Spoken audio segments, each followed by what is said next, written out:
We must stop the terror. Now watch this drive. Why are you gay? You are gay.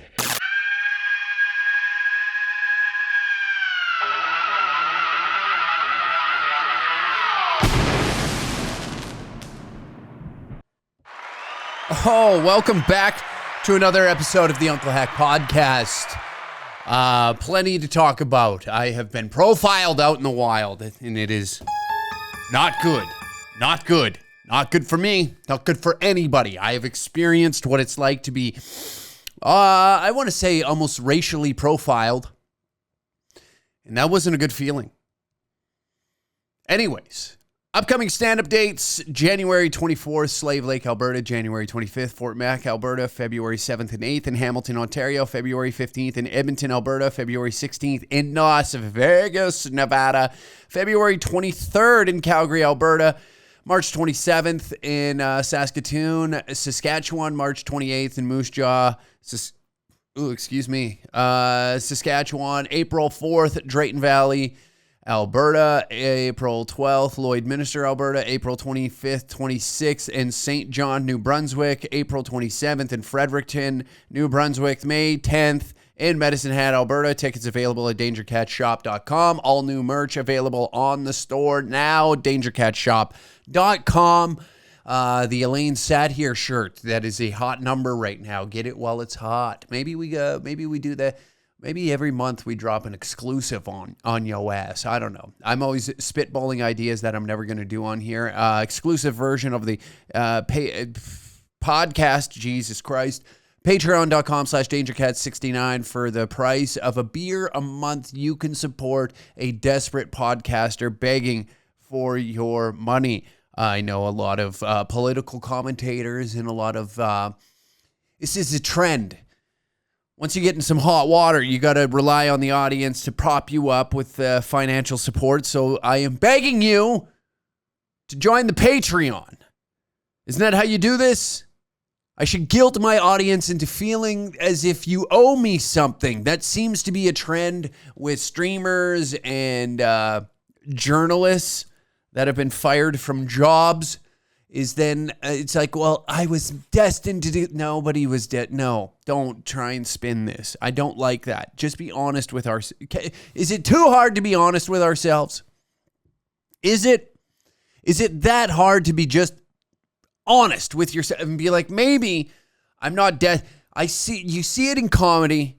You see it, and that's the only thing I can really attribute where my thoughts come from when I see this is like when you see a comedian or somebody who's been doing this for longer than you have and there's been no traction, you see what they're doing up there and you know, like, I'm not in a position to judge your art, but like, is there a delusion still in your mind that you think that you're going to be the next Dice Clay? Are you going to be the next George Carlin?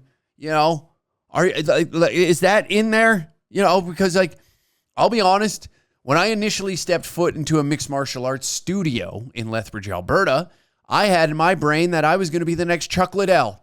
Like every other idiot that walks into an MMA gym, probably thinking, like, one day I'm going to have a strap around my waist.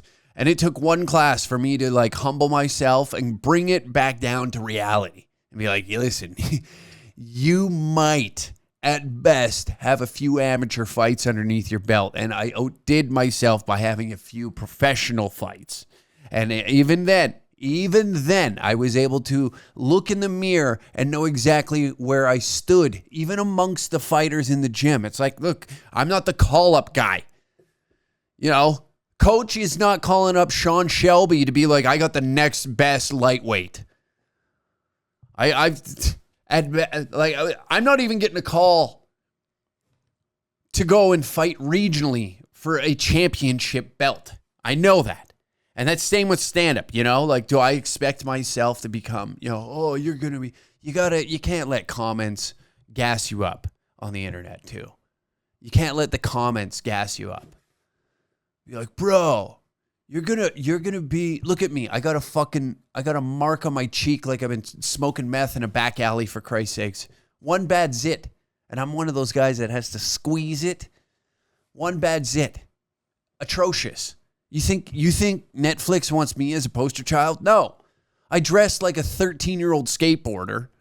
I have the thought process of a high school dropout at best. And even those people deserve more credit than me using them as a way to describe myself. The high school dropouts are like, we're not even in the same. What do you mean? Get away. No, I have a real job. And I say that in air quotes, a real job. I wake up, I go to work because that's all I can do. I didn't go and fall into this education scam. That's what I mean. Like, there's too much delusion setting in. And that's why I got to utilize maybe my delusions and in hopes that you, as an audience member, as a fan of the show, will give me your hard-earned money. Patreon.com/DangerCat69. Anyways, moving on. I don't know if you call this racially profiled. I don't know if you just call it, but I was definitely profiled by a trans woman. Not good. Not good, okay? Conversation between me and a trans, and I know many of you, like, where the fuck would a guy like you meet a trans woman and be like, listen, I was trying to get some cheap pussy, and no. We're not going to fetishize trans women on this show, okay? We're not stooping to that level quite yet. I might go the other way, I might go the other way, because right now it's too popular to be shitting on Trudeau. It's too popular to be like on the, I guess if we're looking at it as a political spectrum, it's too popular to be on the right. Now it's like more dangerous to go on the left and double down. Maybe I do that because it is gay. It is gay now. It is. It's becoming gay. Culturally, it is more accepted, and for me, as soon as it becomes that, I want to go the other way. Like I don't know if it's this millennial hipster mindset that I have still ingrained for me from like the early 2000s of like when anything was cool, I had to hate it so I could feel something. It'd be like everybody was really into Good Charlotte and be like, that's not punk. That's not punk. You don't know punk. I had to be that guy instead of just allowing people to enjoy what they enjoy. So I got to bring that back, obviously, because now it's people are too comfortable. Now it's too easy to make those jokes. I'm seeing comics that wouldn't say shit if their mouth was full of it about anything political, and now they're making like even still a weak stance when it comes to how they feel politically about the country. It'd just be like, yeah, I don't know, like Trudeau's kind of gay, and they're making that like just to fit in a way. And it's like, I don't want to pat myself on the back or anything like that. I'm not about to make this about me, but like it was more fun in a time where it was dangerous to say that. Like when you're flipping on a GoPro and saying this wild stuff to put on the internet, it was more fun. It was a better reaction. Now it seems like you're pandering because you didn't say anything while the lockdowns were happening. You weren't outspoken in the time when a bill like Bill C-11 is being presented in the House of Commons that could possibly restrict any Canadian creators on social media. You weren't loud then. You weren't vocal then. Bill C-63 gets tabled. Nothing, which could in turn affect your job by censoring speech. Nothing there. And now that he's resigned and it's safe to say these things, now you come forward.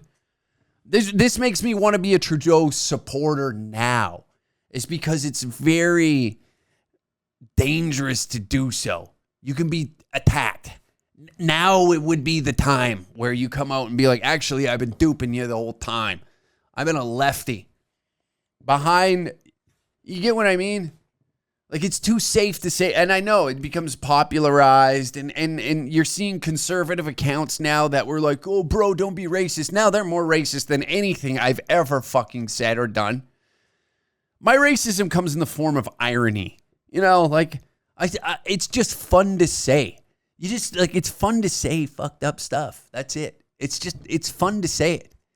because people, they can't wrap their mind around some of these words that you come up with, and you formulate a sentence that just like explodes their brain without even using slurs or, trying to be like too edgy. It is just fun to say wild stuff. And we haven't quite wrapped our minds around that here in this country. But and that's moving on to my point of being profiled. I was profiled. Where's my tribunal of human rights coming out saving me? Where's my lawsuit? Am I wrong? I guess what's the story, Hack? Well, I'm standing there and I'm chit-chatting, translating. Chit-chatting with a trans lady. I'll talk to anybody. I'm not the bigot they portray me in the media. All these social media accounts, I'll chit-chat with anybody.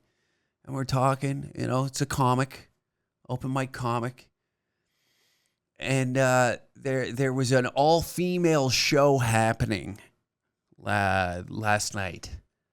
And this is how progressive I am. I will use the correct pronouns as they wish. And she had mentioned that, hey, look, I know there's like an all-female show going on, and I don't really, and they're scrambling for words. And now I understand my appearance. I look like I was, very excited on January 6th, especially on the year anniversary. I put out filtered water and fluoride-free water. And, iodine drops for Alex Jones to come down my chimney and give me some supplement that he's trying to fucking sell me. Did you leave out your fluoridated, fluoride-free water for Alex Jones on January 6th? I did. And I get, I have the look that,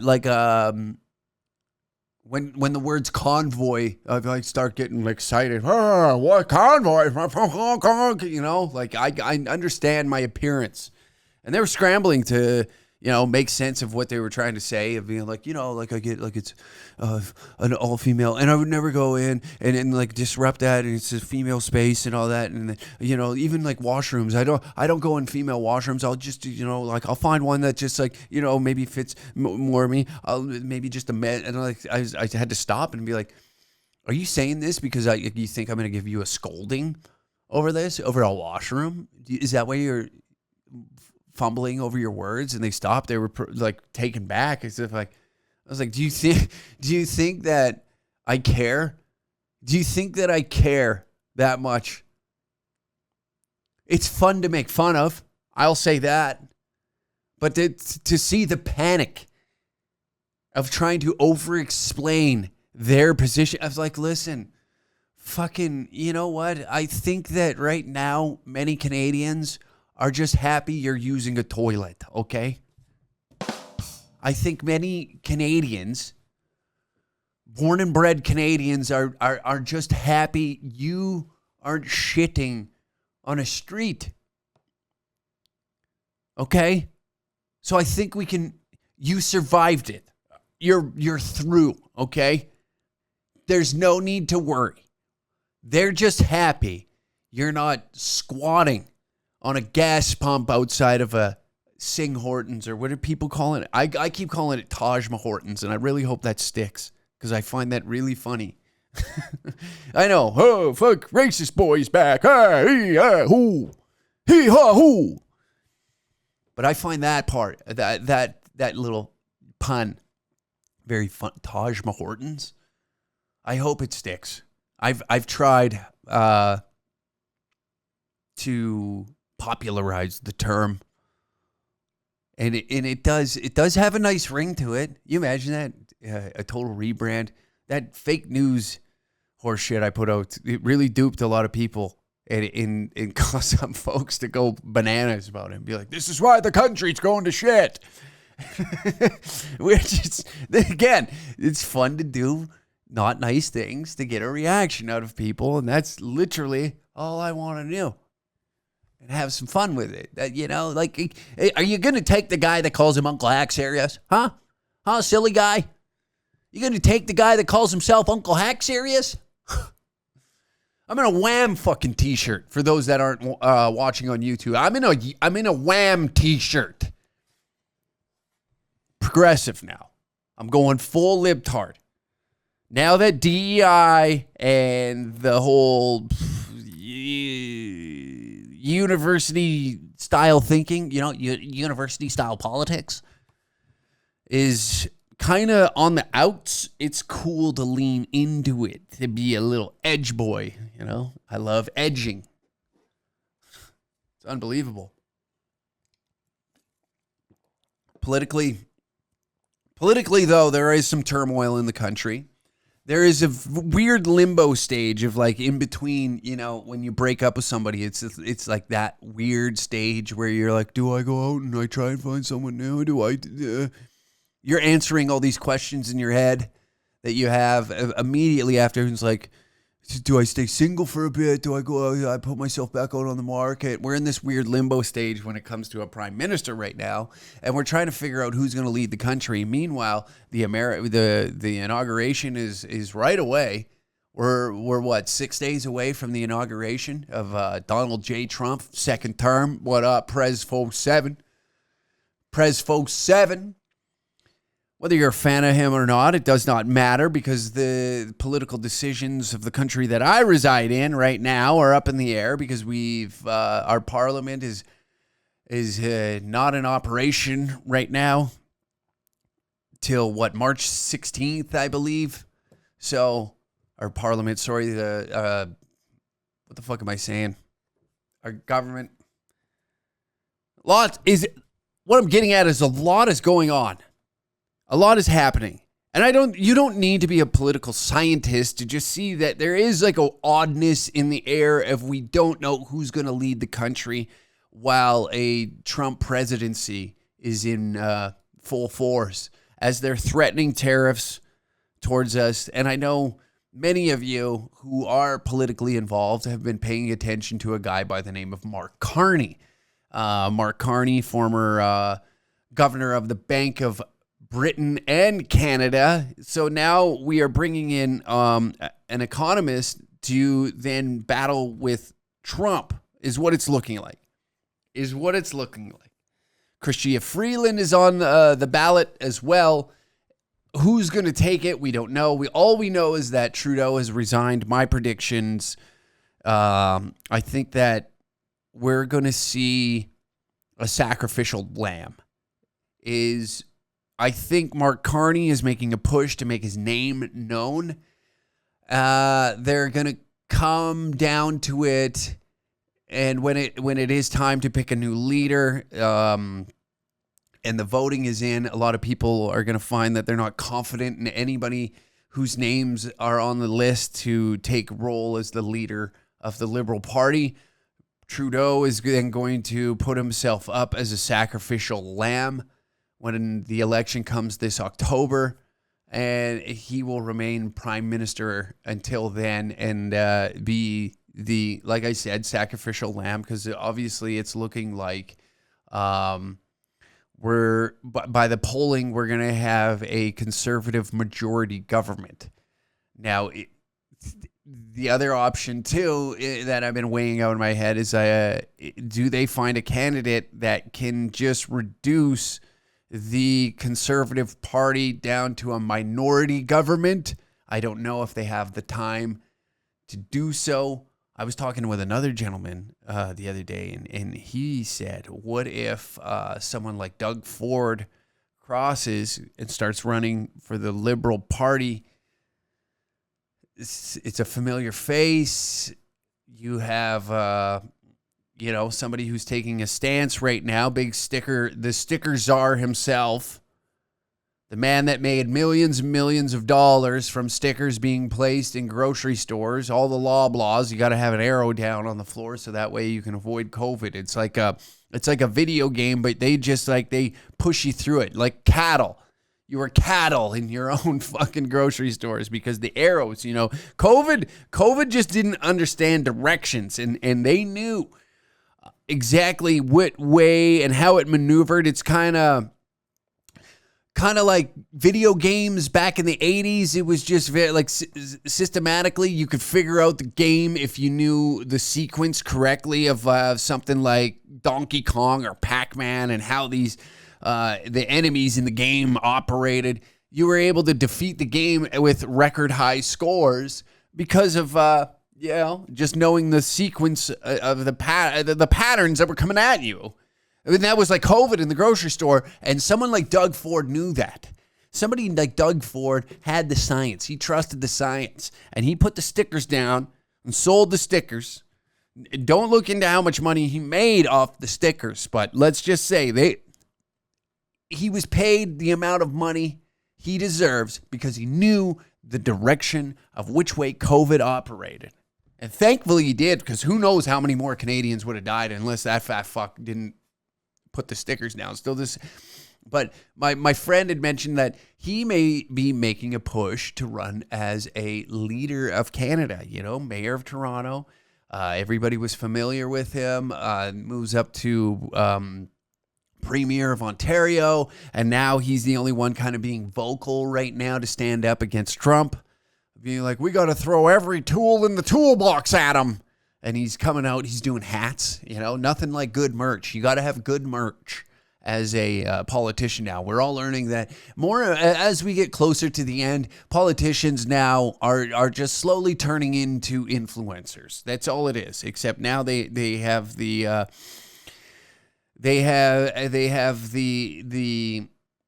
wonderful they're in a wonderful position where they can inside trade, get government contracts, squeeze every dollar out of these federal programs into their pockets as best as they possibly can, have some kickbacks.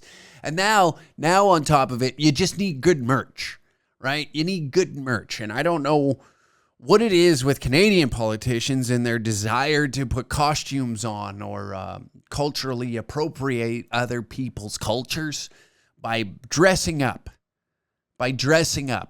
Cultural appropriation at its finest. You got Mayor Olivia Chow out there in Caribbean outfits. It's a disaster, and it's a damn shame.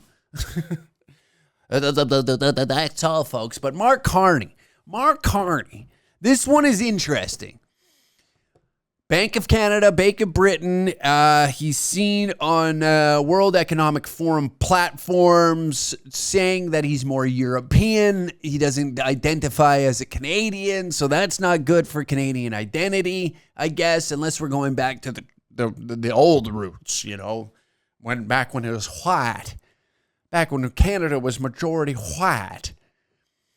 There's photos of him with Ghislaine Maxwell, This doesn't look good. The optics don't look good. But here's the thing is I don't think many Canadians understand who Ghislaine Maxwell is. And here there are photographs that have surfaced with Mark Carney and her together at events out in public. So that tells me one thing, that they've probably rendezvoused where there are no cameras. And if anybody who listens to this show, they understand exactly who Ghislaine is. A little... a philanthropist. We'll call him a very extraordinary philanthropist, piss by the name of Jeffrey Epstein. His lady of the evening, who was able to, make some of these inappropriate rendezvous happen. So was Mark Carney attending some of these maybe oddball parties that came to light in the past decade about a very disturbing, very, very disturbing island? I mean, this is not a good look right out of the gate. And now he's making appearances on American television. The Ghislaine Maxwell thing just blows my mind. I genuinely don't understand how people are not looking into this just a little further. And it's not just slightly suspicious to some Canadians. It's not at all. I understand that the ruling class is very intertwined with one another. Once you get to that level and you're operating at you know, with a class of people that some of us, you know, have no idea who they are. They are in full control of our livelihoods. These are the people that make the decisions that impact us the most. And to see a photo like that, does that not rise any, you know, inquiries or any concern if this man is compromised or not? I mean, we could probably guess. You think the blackface photos are bad? I can only imagine some of the photos that would surface if Mark and Ghislaine are tight. As the governor of the Bank of Britain, I would imagine that there was some questionable things that took place at parties with masks. And that's my conspiracy brain piecing together the optics that are coming at me. You know, like these articles were being produced in all of the Canadian media outlets, and no one raised an eyebrow about it. Very few people seem to give a shit that those two were photographed in public. But meanwhile, we had meltdowns. We had meltdowns over Trump with Epstein.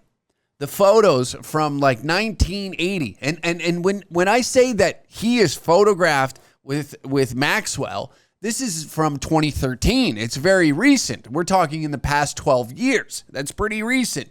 She is now sitting in prison for sex trafficking. Not a good look, right? Not a good look. When you have photos with a very prolific sex trafficker and you're running for the Prime Minister of Canada. But no one's saying nothing. No, it's just being swept under the rug. It was put out there. I think it was a test. I personally, this is my thoughts and feelings about that photo being put out into the media. It was a litmus test on how Canadians will perceive this. And many Canadians don't even know who Mark Carney is. This name gets brought up. They can't picture him. They don't know what he looks like. Like I said, it's a very confusing time when it comes to Canadian politics, because I believe like a lot of people right now are just more so, I don't like Trudeau and I don't care what the next move is. It's just more Trudeau hatred rather than what's good for the country moving forward. And like a photo like that, that is far much worse than, in my eyes, than a blackface photo. Is knowing that there is a possibility that someone like Mark Carney had Ghislaine Maxwell's contact in an iPhone.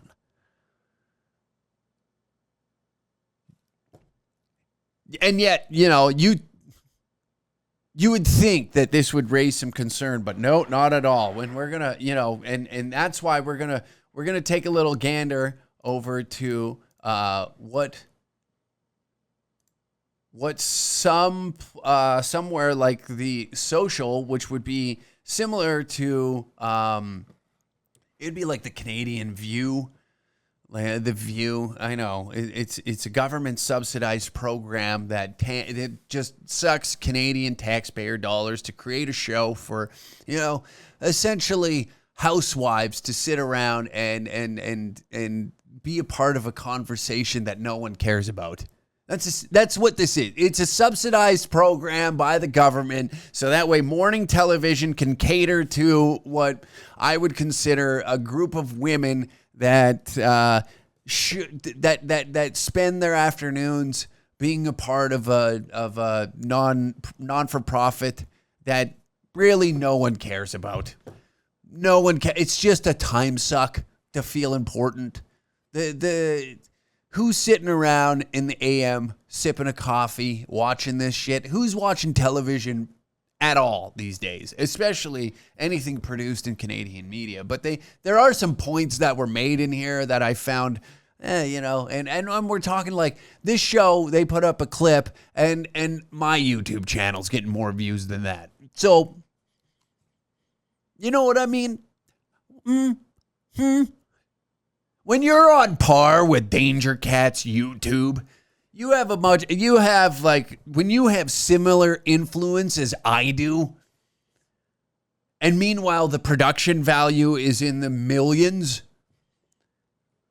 Well, when do you look at the rope and say, now's the time to stick the head through the news? You know? When you're on par with a guy who looks like his retirement plan is scratch lottery tickets, when do you just throw the towel in? You know, I understand they're getting paid probably very well enough to wake up at that hour and go and record a show for the wide audience that the CBC and CTV are capturing. Or sorry, CTV. The Social is on CTV. And here, I scratch my head and wonder to myself, when is the Canadian government... I mean, they pumped how much money? It was millions of dollars into podcasting. Give it to me. Give it to me. You want a failing podcast to just siphon money into? Not a problem. I'll kick it back. I don't care. I'll even keep my mouth shut. I'll keep the set the same. We don't have to really spend that much. Justify it on the books however you'd like. I'll keep my mouth shut. We'll all move on with a big fat stack of cash in our pockets. If you want there's one right now. There's one right now. You're listening to it. So if there is any government officials that do tap in, or CSIS, I imagine CSIS has tapped into this podcast a few times just to see what's this lunatic talking about. Head on over to your higher-ups and ask them for, I don't know, I'll do it for 60 grand. 60 G's, I will be a Fed.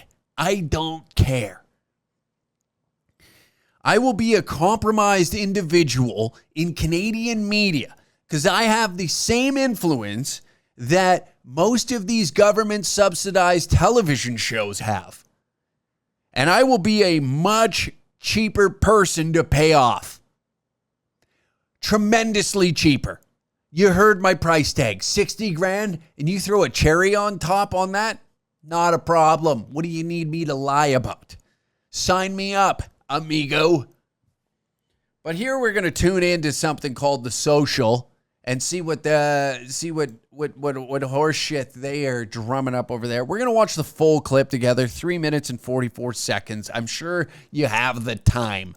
I'm going. So you don't usually see Canadian economists on late night TV, but last night, former Bank of Canada Governor Mark Carney dropped by The Daily Show with Jon Stewart. Take a look at what he had to say about Canada becoming the 51st state. Bottom line, it's not going to happen. Julie Scott. The overture. I mean, because you don't want it. You don't want. Well, to be with... we're proud. We find you very attractive, but we're not moving in with you. It's not you. It's us.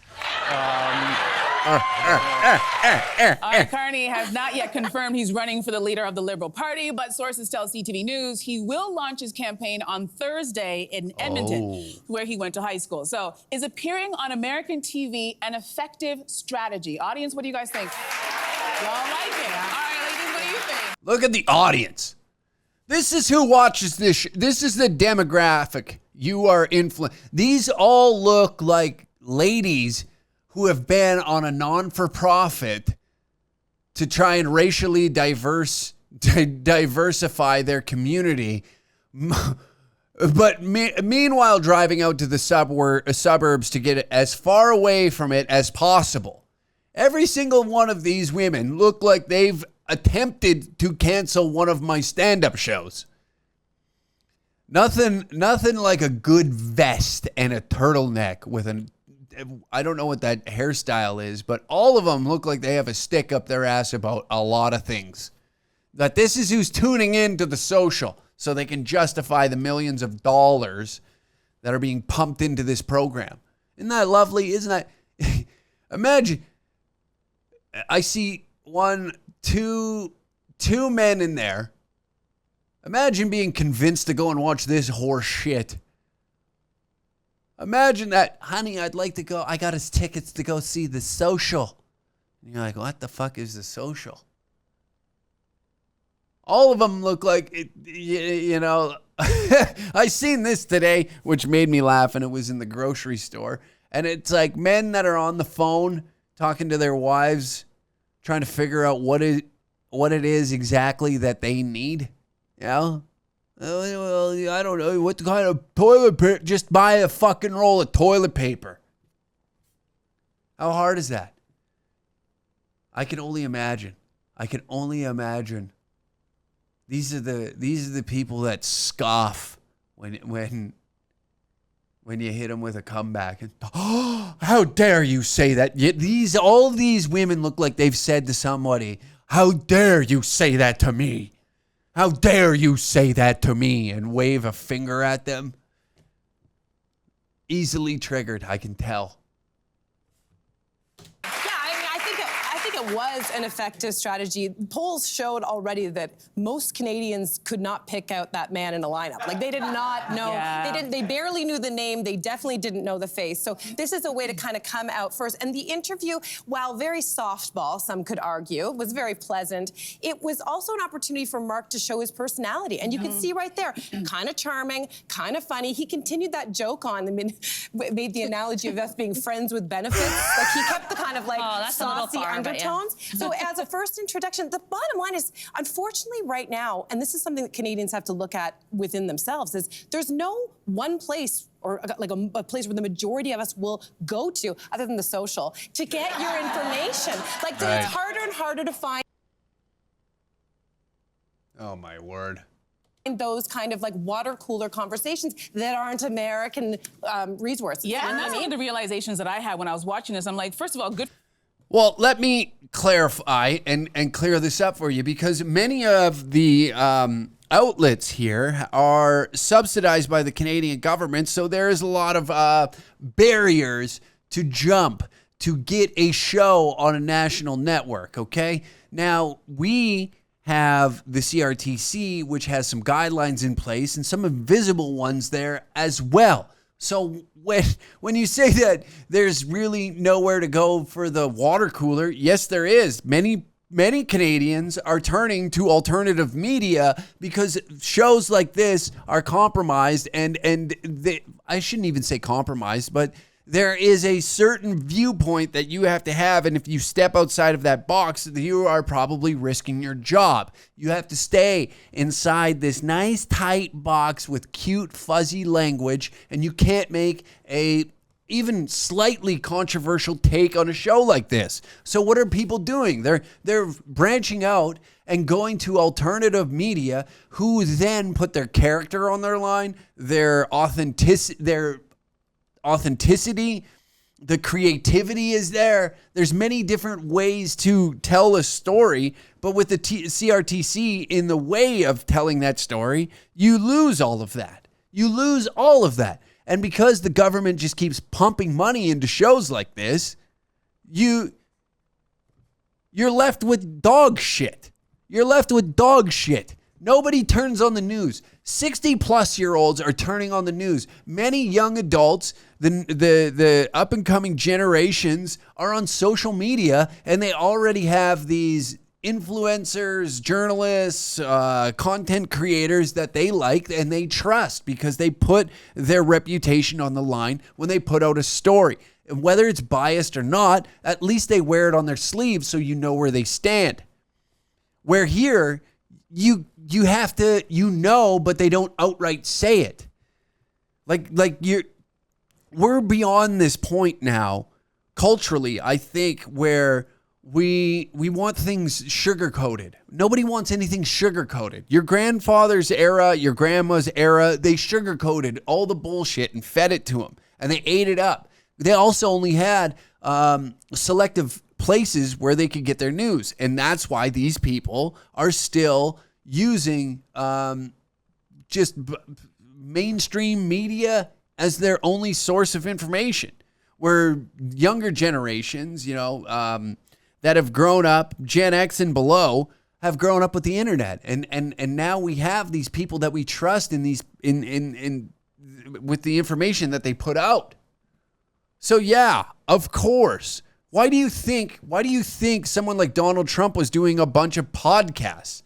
Why do you think he was doing Joe Rogan, Theo Vaughn? Or no, he was on, was he on Theo Vaughn? No, J.D. Vance. All of his whole political campaign was that. It was around social media. He went on Aiden Ross's stream. He didn't do any interviews with Fox News or CNN or MSNBC because that's what people are watching now. That's what they're tuning in. But they fail to realize that because they think that this medium is still like in the upper echelon. Nobody watches this shit. And it shows with their view count on the YouTube channel. 3,400 views on this video that we're watching right now. 3,400 views. There's some kid making TikToks in his garage that trumps everything that these guys have put money into, the social media campaigns. It goes on and on and on. This endless pit of fucking burning money. And they still can't wrap their heads around why their audience, look at their fucking audience. You'd think this is they were about to serve Jell-O at the local nursery home. If I just showed you that image, you'd be like, everybody's sitting here to watch children sing at a nursery home. That's what they're doing. I give you a still image of the crowd. You'd be like, yeah, today is with a grade 3 class from St. Francis Elementary School is going to have a recital. You would think that. There's not a young person in that crowd. Well, there was the one we stopped for a second there. All right, you got me. I'm lying.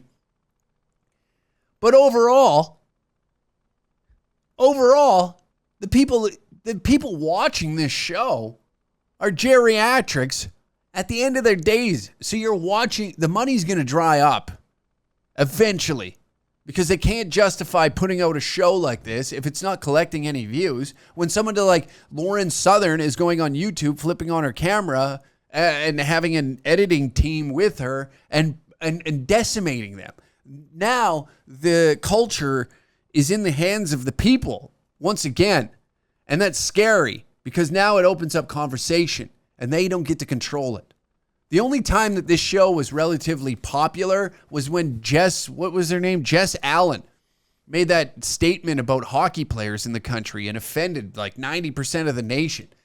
And then fuck, her job was damn near on the line because she was like, oh, well, maybe it's time that we don't stop playing hockey, huh? Over the Don Cherry comments of saying you people. That's the only time that this show has broken into mainstream where people were talking about it. Apart from, a popular show like this talking about a commentary show with 5 women around a coffee fucking table that's being produced by Canadian media. And that's my rant. Good for his PR team to even get him on an American show. Because I'm one of those people, I could not have picked Carney out of a lineup without seeing that clip. I don't know about you guys, how you feel about it, but it also alerted me to the fact I'm like, if we have a problem with going on those shows, well, what shows do we have aside from our wonderful show? Yeah. What show is out there in Canada? All of those shows that I'm thinking of that he could have gone on, all of those shows are gone. Yeah. And our industry is shrinking and shrinking. So good on him for getting on a show and actually putting himself out there. And why is that? You say that, but why is that? Because culturally, you're not able to control it anymore. And they tried with Bill C-11 by controlling algorithms to promote Canadian content. So they're passing bills, and then they'll compromise these YouTubers and influencers the same way they do to any artist in this country. Is you have to abide by the CRTC to further yourself in whatever form of art that you decide to go down. It's the same shit with comedy. Not, I'll say it. I'll say the nonsense is there is a lot of hoops that you have to jump through. There's no industry that shows up to watch Canadians at JFL. They're all there to see the Americans on the rising talent because they're able to tour a much more bigger, more densely populated land. They make more money. Simple as that. It has nothing to do. And then you add all the horse shit that the Canadian government hands these theaters, and I'm not saying like, yeah, you're able to make it on your own. It's a lot harder, but it's easier just to abide by the rules, that these invisible rules that they put in place. That you can't say this, you can't say that. There are a lot of these theaters have community guidelines on speech, on what you can say and what you cannot say on stage. So there you go. But you're watching these. Where was I going with this rant?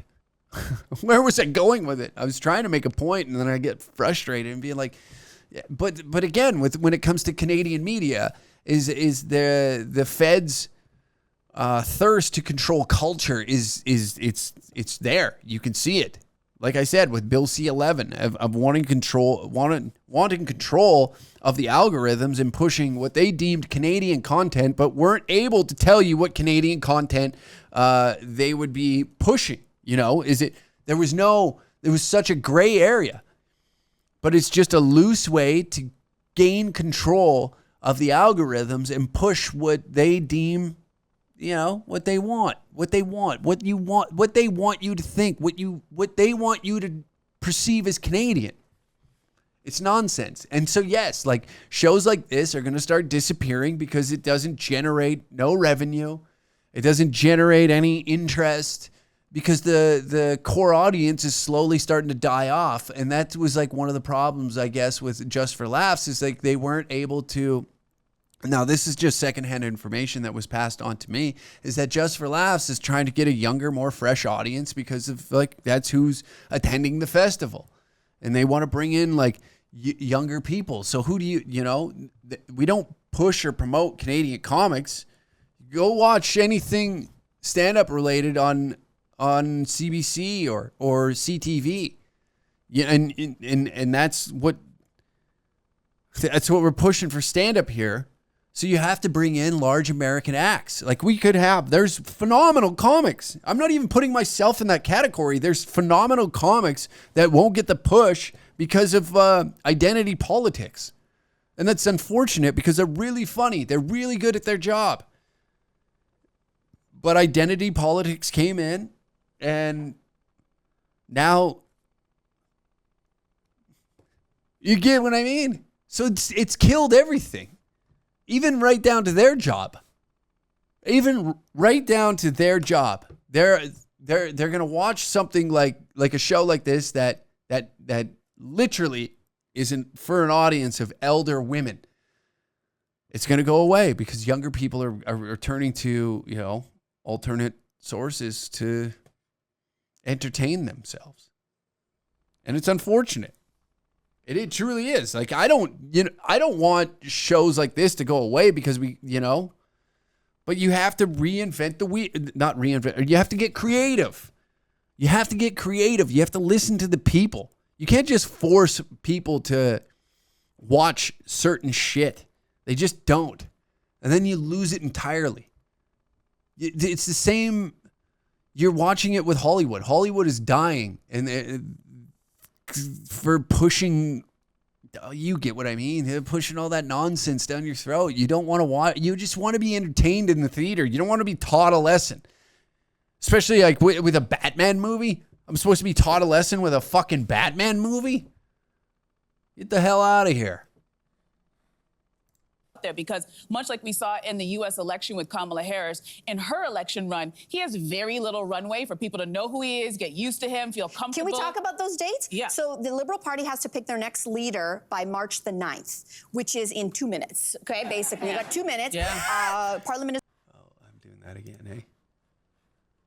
Prorogued until March 24th. So the person who is chosen as the leader of the Liberal Party becomes the Prime Minister of Canada. I don't know if we all realize that. He could be potentially the next Prime Minister of Canada.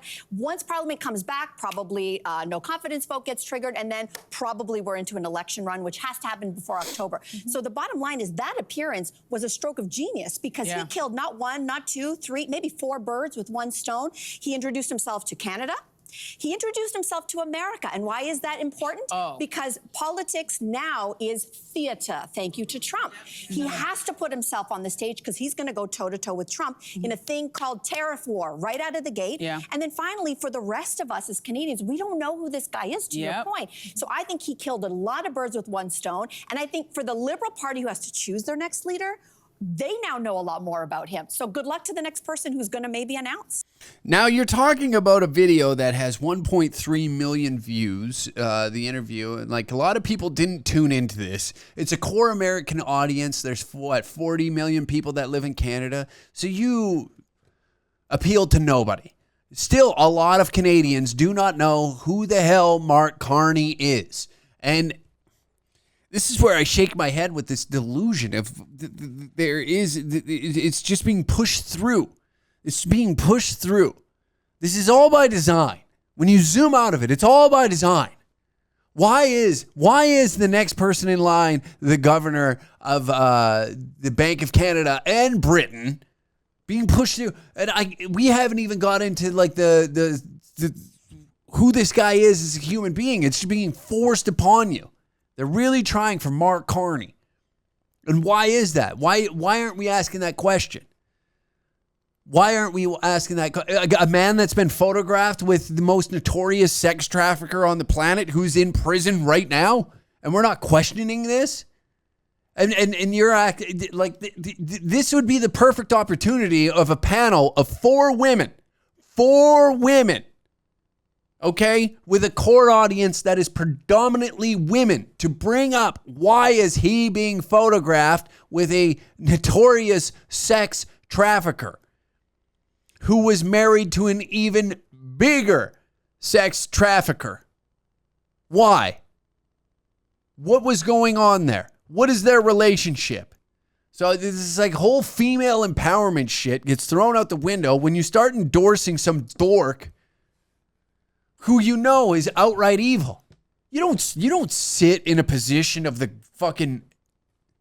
governor of Bank of Canada and not have and what, you think that this guy has a heart? Millions and millions of Canadians are affected by the decisions made of the banking system. How many people have killed themselves because of a defaulted mortgage over the past 4 years? Or not being able to pay off a business loan. I can't anymore. I'm getting too frustrated. I'm getting worked up. Yeah. Right. Hey, Well, speaking of Jess Allen. But that's where we're at, and the next guy, it's a gong show, is what it is. It's a complete gong show when it comes to the race for the... Get the fuck out of here. How's your French? When it comes to the race for the position of the Prime Minister of Canada. Now, I almost respect this guy. I do respect this guy. Are ya fucking with me? Launches Liberal leadership campaign, becoming first sitting MP to do so. Now, this is just a short little clip. Nope. No French? No French. Okay, the Liberal, how's your French? Nope.